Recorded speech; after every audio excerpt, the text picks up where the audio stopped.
दोस्तों सोचो, एक छोटे से गांव का लड़का जिसके पिताजी स्कूल में टीचर, घर में पैसों की तंगी, सपने बड़े और 16 साल की उम्र में सिर्फ 300 रुपये की सैलरी के लिए हिंदुस्तान छोड़कर यमन चला जाता है। कोई सोच भी नहीं सकता कि आगे चलकर ये लड़का एशिया का सबसे अमीर आदमी बनेगा। एक ऐसा आदमी जो कपड़ों के धागे से शुरू करके ऑयल रिफाइनरी, पेट्रोकेमिकल्स, टेलीकॉम और रिटेल सब कुछ एक ही छत के नीचे ले आएगा। तो दोस्तों, आप सभी का स्वागत है rich realities by Sachin Agarwal. चलिए सुनते हैं आज की बात सचिन के साथ। दोस्तों, आज की स्टोरी है धीरूभाई अंबानी और रिलायंस इंडस्ट्री की। ये एक बिजनेस की कहानी नहीं, ये एक रेवोल्यूशन की कहानी है जिसने इंडियन मिडिल क्लास को स्टॉक मार्केट से जोड़ दिया, जिसने देश को फ्यूल के क्राइसिस से बाहर निकाला और जिसने दिखाया कि दुनिया का एंटरप्रेन्योर किसी से कम नहीं है। अगर तुम ये सोचते हो कि बैकग्राउंड छोटा है और सपना भी छोटा रखना पड़ेगा, तो ये वीडियो एंड तक जरूर देखना। ये कहानी तुम्हारा सोचने का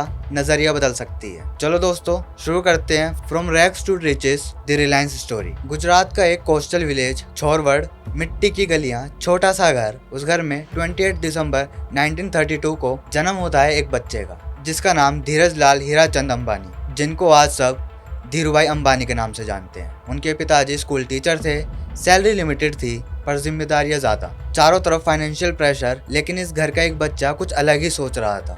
जब गांव में पिलग्रिम्स आते, जब छोटा धीरूभाई उनके लिए पकोड़े, भुजिया बेचता, बाकी बच्चे गलियों में गिल्ली डंडा खेल रहे होते और ये लड़का प्रॉफिट और मार्जिन का हिसाब लगा रहा होता था। पढ़ाई से उनका रिश्ता अजीब था। एग्जाम से ज्यादा उनको बाजार पसंद था। पिताजी चाहते थे कि उनका बेटा नौकरी करे, लेकिन धीरूभाई के दिमाग में सिर्फ एक ही लाइन घूमती रहती, पैसा पैसा पैसा। 16 साल की उम्र में जब ज्यादातर लोग 10th की टेंशन लिया करते थे, जब धीरूभाई एक डिसीजन लेते हैं, भारत छोड़ के यमन के एडन पोर्ट चले जाते हैं। वहाँ एक कंपनी थी, एबेस एंड कंपनी, जो पेट्रोल प्रोडक्ट्स हैंडल करती थी। यहाँ Dhirubhai dispatch clerk petrol pump पे काम करते थे, जैसे बिल बनाना, टैंक भरना। सारा दिन मेहनत, पर सैलरी कुछ खास नहीं थी, पर सीखने को वहाँ दुनिया भर की चीजें थी। एडन उस वक्त वर्ल्ड का सेकंड बिजिएस्ट ऑयल पोर्ट था। यहाँ से उनको फर्स्ट टाइम समझ में आता है ग्लोबल ट्रेड क्या होता है, सप्लाई चेन क्या होता है। दिन को जॉब, रात को सेल्फ स्टडी। फॉरेन ट्रेडर्स को ऑब्जर्व करते कि डील कैसे क्लोज होती है, नेगोशिएशन कैसे होती है। यमन उनके लिए स्ट्रगल कम और ट्रेनिंग ज्यादा थी। अब आती है एक लेजेंडरी स्टोरी, जिससे समझ आता है कि ये बंदा कोई नॉर्मल नहीं था। 1950s के आसपास यमन की करेंसी थी सिल्वर राइल। इन कॉइन्स में असली चांदी इतनी ज्यादा थी कि मार्केट वैल्यू कॉइन की फेस वैल्यू से ज्यादा हो गई। जहां आम लोग कॉइन को सिर्फ पैसा समझ रहे थे, वहां धीरूभाई ने उसमें एक बिजनेस देख लिया। उन्होंने एक ओपन ऑर्डर लगा दिया, जितने रियल मिल सकते हैं खरीद लो। फिर उन कॉइन्स को मेल्ट करवा के सिल्वर बार्स बनवाए और लंदन के बुलियन ट्रेडर्स को बेच दिए। तीनों तरफ से देखो तो छोटा मार्जिन लगता है, लेकिन वॉल्यूम इतनी ज्यादा थी कि कुछ ही महीनों में उन्होंने लाखों रुपए कमा लिए। थोड़े टाइम बाद गवर्नमेंट ने ये लूप होल बंद कर दिया, पर तब तक धीरूभाई को एक चीज क्लियर हो गई थी कि अपॉर्चुनिटी छुप कर नहीं आती, उसे ढूंढना पड़ता है। लगभग 8 साल यमन में काम करने के बाद 1958 के आसपास धीरूभाई इंडिया लौटने का डिसीजन बनाते हैं। उनकी पॉकेट में लगभग 50,000 रुपए थे, उस टाइम के हिसाब से काफी बड़ा अमाउंट। उन्होंने सोचा, जो ट्रेडिंग मैं एडन में दूसरों के लिए करता हूँ, वही काम मैं इंडिया में खुद के लिए क्यों ना करूँ। अब साल आता है 1958। मुंबई में मस्जिद बंदर एरिया, जिसकी भीड़ भाड़ वाली गलियां, यहीं एक पुराने बिल्डिंग के छोटे से कमरे में एक नया बोर्ड लगता है, Reliance commercial corporation. Office setup, एक टेबल, एक टेलीफोन, कुछ चेयर्स और बीच में खुद धीरूभाई। पार्टनर थे उनके कजन चंपक लाल दमानी। बिजनेस मॉडल सिंपल था, इम्पोर्ट एक्सपोर्ट। यमन से पॉलिस्टर यार्न लाना, इंडिया से मसाले, कोरिएंडर, क्यूमिन इंडिया से बाहर भेजना। लेकिन ये गेम यहीं खत्म नहीं होता। धीरूभाई का एक पर्सनल रूल था, प्रॉफिट हम शेयर करेंगे और लॉस सिर्फ मेरा होगा। यही लाइन सुनकर छोटे ट्रेडर्स, शॉपकीपर्स, रिलेटिव्स उन पर ट्रस्ट करने लग गए। कैपिटल कम था, लेकिन क्रेडिबिलिटी बढ़ रही थी। सब कुछ ठीक चल रहा था, लेकिन धीरूभाई को एक चीज खटक रही थी। मैं सिर्फ बेच रहा हूँ, कुछ बना नहीं रहा। उन्होंने देखा कि इंडिया में पॉलिस्टर फैब्रिक की डिमांड बहुत हाई है, लेकिन क्वालिटी और सप्लाई दोनों वीक। 1965 की इंडो पाक वॉर के बाद इंडियन रुपी डिवैल्यू हुआ, एक्सपोर्ट स्कीम फ्रीज हुई, ट्रेडिंग का बिजनेस हिट हुआ।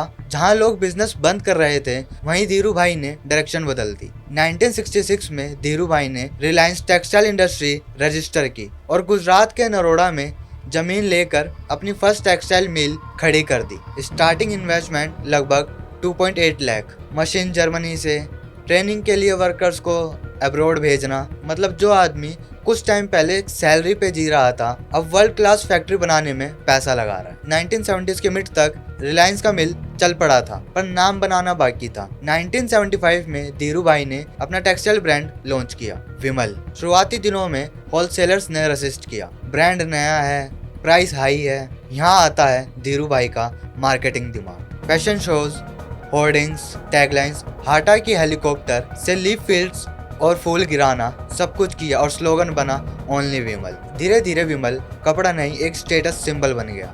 मिडिल क्लास फैमिली स्पेशली शादी के लिए विमल जाके सूट और साड़ी लेने लग गए।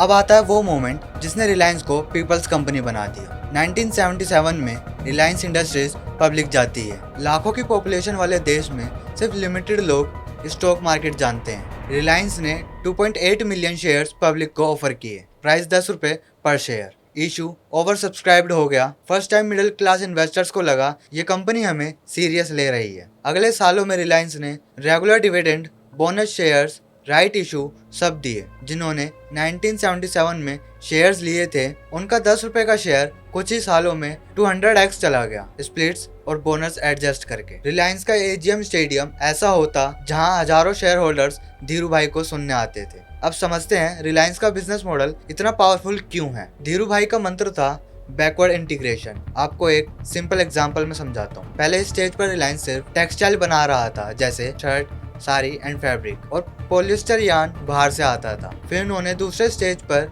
खुद ही पॉलिस्टर यार्न बनाना शुरू कर दिया, जहां इंपोर्ट पर डिपेंडेंसी कम हो गई। फाइबर बनाने के लिए पीटीए जैसा रॉ मटेरियल चाहिए था, तो उन्होंने पतलांगा में पीटीए प्लांट लगा दिया। पीटीए के रॉ मटेरियल के लिए पेट्रोकेमिकल्स और रिफाइनिंग चाहिए थी।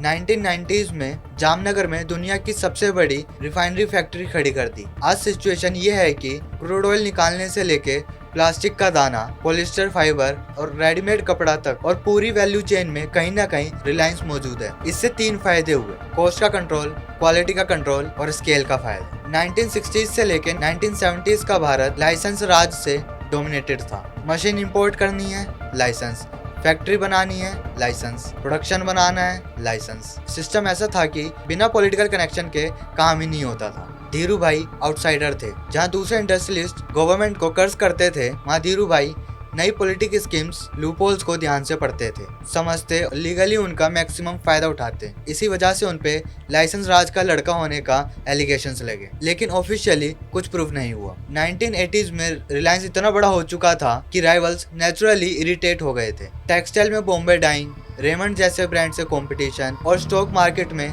बियर कार्टेल, जो रिलायंस के शेयर को शॉर्ट करके गिराना चाहते थे। एक ऐसा टाइम आया कि बियर्स ने मैसिव शॉर्ट सेलिंग स्टार्ट की। मार्केट में रूमर फैला दिया कि रिलायंस खत्म होने वाला है। ऐसे टाइम पे ज्यादातर प्रमोटर्स पैनिक करते हैं, लेकिन धीरू भाई ने उल्टा गेम खेल दिया। उन्होंने अपने लॉयल इन्वेस्टर्स और ब्रोकर्स को मोबिलाइज किया, मैसिव बाइंग सपोर्ट अरेंज किया। रिजल्ट, जो लोग रिलायंस को गिराना चाहते थे उन्हीं को अपने शॉर्ट्स कवर करते करते लॉस उठाना पड़ा। 1980s के एंड में फाइनेंशियल मिनिस्टर वीपी सिंह ने रिलायंस पर इन्वेस्टिगेशन शुरू करवाई। ये सब मिलकर रिलायंस को कंस्टेंट स्पॉटलाइट में रखते रहे। अब बात आती है 2002।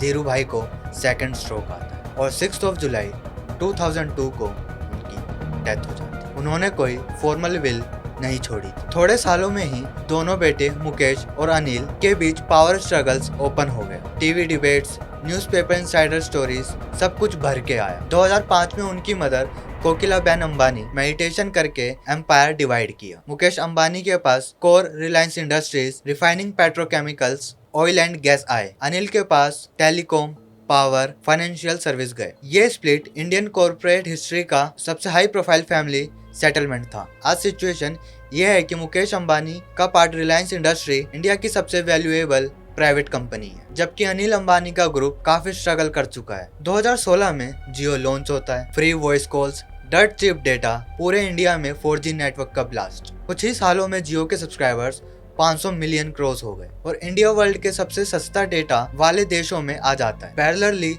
रिलायंस रिटेल, किराना से लेकर फैशन, इलेक्ट्रॉनिक्स, फार्मेसी तक हर जगह फुटप्रिंट बना रहा है। आज हजारों स्टोर्स, करोड़ कस्टमर्स और जियो मार्ट जैसा प्लेटफॉर्म जो ग्रोसरी को टीयर 2 टीयर 3 शहरों में ले गया। फाइनेंशियल ईयर 24-25 में रिलायंस ने लगभग 10.7 लाख करोड़ का कंसोलिडेट रेवेन्यू रिपोर्ट किया, जो 125 बिलियन डॉलर से ज्यादा है। मुकेश अंबानी का personal net worth 100 billion dollar plus है, जिससे वो एशिया के सबसे अमीर आदमी बन गए। ये सब इसलिए पॉसिबल हुआ क्योंकि कंपनी ने ऑयल से पैसा कमाकर टेलीकॉम, रिटेल, डिजिटल और ग्रीन एनर्जी में अग्रेसिव री इन्वेस्टमेंट किए।